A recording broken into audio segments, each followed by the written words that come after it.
Најавниот повик кој беше објавен од страна на доброволното противпожарно друштво од Кочани за пријавување на пожарникар доброволец се пријавени 20 кандидати, истакна претседателот на доброволното противпожарно друштво Златко Илиев. До денес е последниот рок за пријавување за нови членови во ДПД Кочани.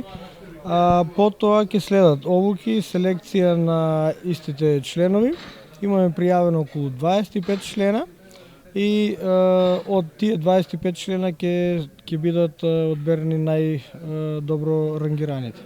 На јавниот повик можеа да се пријават лица наполнети со 16 години без разлика на својот пол, етничка и верска вероисповед и оние кои што се жители на општина Кочани. За пријавените 20 кандидати ќе биде спроведена обука и селекција, а потоа избраните 10 ќе потпишат пристапните за членство во доброволното противпожарно друштво од Кочани.